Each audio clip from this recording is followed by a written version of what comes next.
Hey guys, we're back to War Thunder to finally check out, after popular demand, a bomber aircraft, and we start with the Rank 3 Soviet light bomber.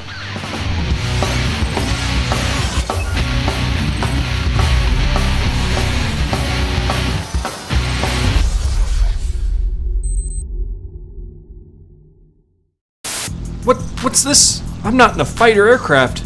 Oh my god, is this a bomber? That would be correct. This is a light bomber, the SB-2M-100 to be exact. The first Russian bomber that you get access to at level 3, and it is quite an interesting aircraft. If you are going to get into bombers, I would say this would be one of the better ones to choose starting out, because it's actually a viable option in arcade mode, as we're going to see here in this match.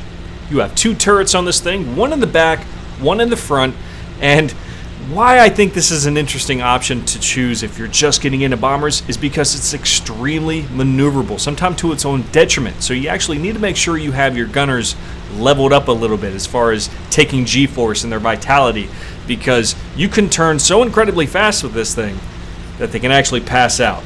And it's something I was laughing at when I was reading about it on the forums, is that people are like, my gunners, they're not shooting, I don't understand why. And the gunners are like all slouched over in their seats because they're passed out, man. You can't dive going like 1,000 kilometers per hour and then do a sharp 23-second turn like this thing can do and expect your gunners not to pass out. Your pilot would normally pass out. I mean, look at that sharp-ass turn going 500 kilometers per hour. It's one of the things I love about this. You get in, you drop your bombs, and in this particular match, I'm experimenting with that 500 kilogram bomb.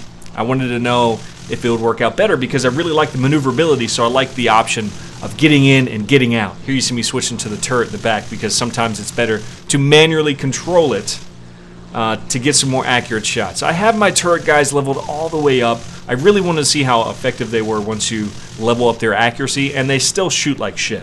And you just can't do that. I mean, when you got a guy on your tail, you need to set his engine on fire, get him off of you. Now, when you level them up, they still get hits every now and then, so it's enough to, I think, distract some of these planes and get them off of you and go, maybe it's not worth it going after this guy.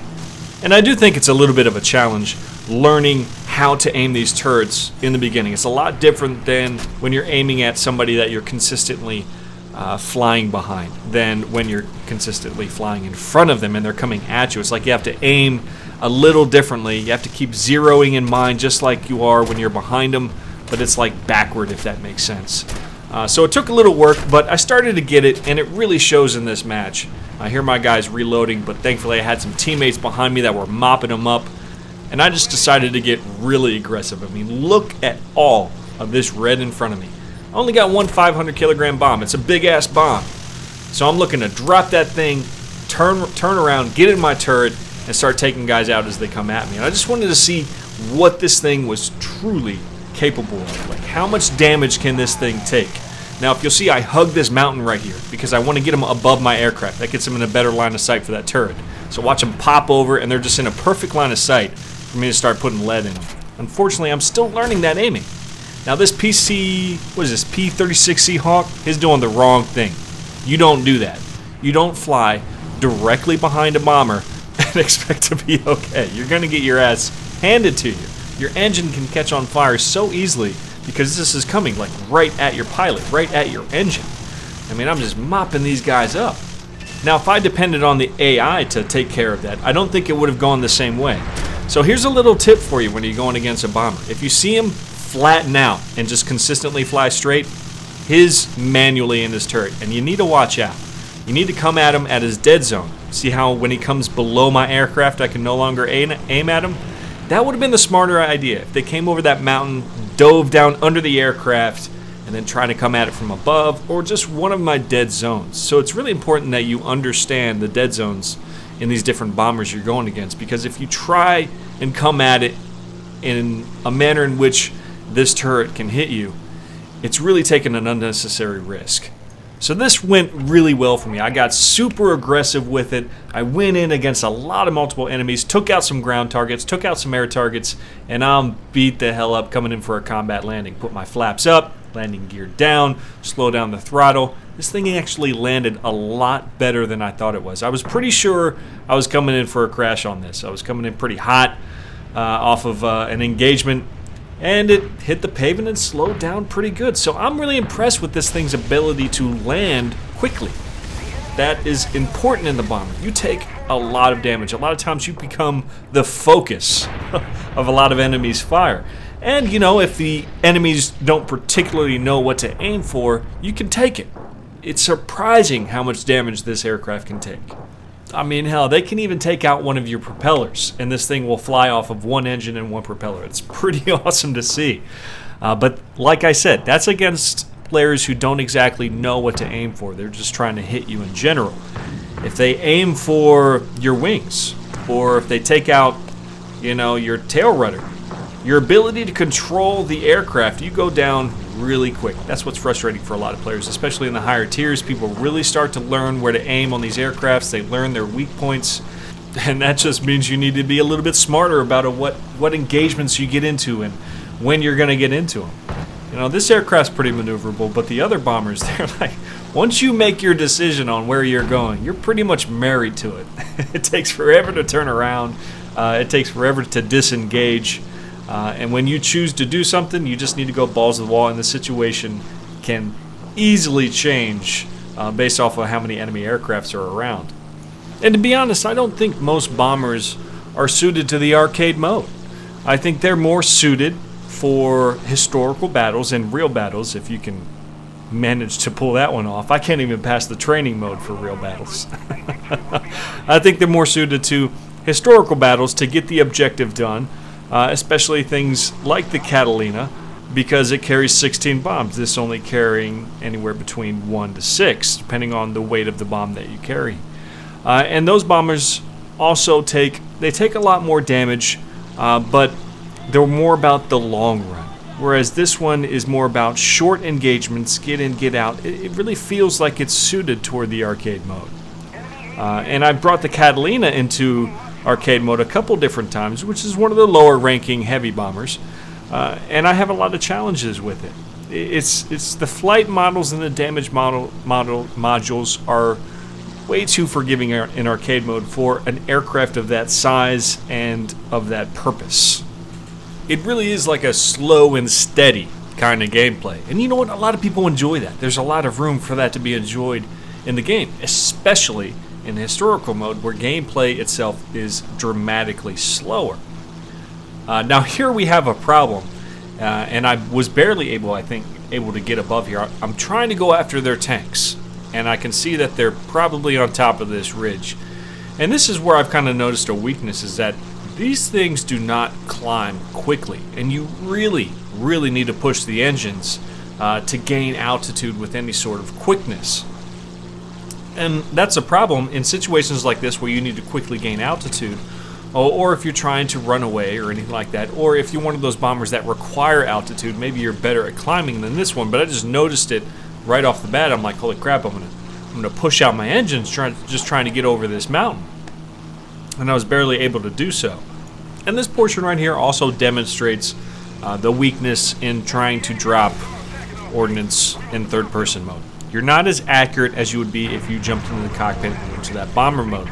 The reason I don't like the bomber mode, though, a lot of people complain that I don't play in the cockpit too much, but especially why I don't like the bomber mode, bomber view I should say, is because it flattens your airplane out and reduces your maneuverability, which, as we've already gone over, is the strength of this aircraft. So going into that bomber mode, that would be significantly more accurate, but a lot less maneuverable. And with only one bomb, I want to be able to place it where I need to place it, just like this, and then get the hell out of there. Now, something that I was not considering here in the beginning when I was learning how to properly place these bombs is, one, these tanks are moving. It's a 500 kilogram bomb, one hell of a bomb, but they are moving, and I think I was placing them a little bit behind. And also, I was placing them where the altitude of the landscape was heading downward, if that makes sense. Whereas I need to come at it from this particular angle, where the bomb will fly right into the side of it. And that's the better angle. So considering your angles when you're dropping bombs is also extremely important. And I said that I was experimenting with this 500 kilogram bomb, and I don't think I'm going to be using it again, at least in arcade mode. It doesn't make a whole lot of sense. I was expecting the the splash damage of this thing to be significantly greater than the 100 kilogram and the 250 kilogram. And that's not the case.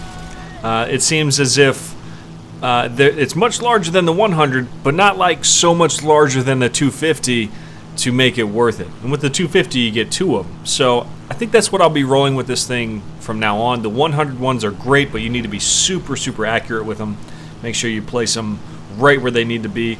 And considering that how aggressive that I've been getting with this aircraft, I'm not always able to do that. And nothing sucks more than dropping a load of bombs and having them all miss. Especially knowing that a lot of times you only get that one sneaky pass. You know, when you're diving down in your bomber, you only get that one uncontested pass of putting the bombs on target. And if you miss, the second strafe is going to involve you coming under some heavy fire, usually. Now, I placed the bomb a little bit in front of the target, watched it go home, and so I feel a lot more confident on my bomb placement with this vehicle. And something interesting happens in this little engagement here. We have a gladiator coming up on us, but I quickly run out of ammo, and it kind of seems like he does too. So there's like about 30 to 45 seconds where I'm not firing at all. And he just creeps up closer, and he creeps up closer. And it's almost as if he thinks that he's in my dead zone. Maybe he thinks I can't fire at him right now and doesn't realize that I'm actually reloading. So this is really interesting because look how close he gets, and he is right where I can take him out. As soon as I finish reloading, watch how quickly he goes down. So that's an interesting strategy as well. I'm not sure if that was kind of a fluke because this guy really didn't understand what was about to happen to him, or if that might be an effective strategy. Maybe hold off on your fire for a few seconds, let him creep in closer where you can really lay some lead into him and take him out really quick.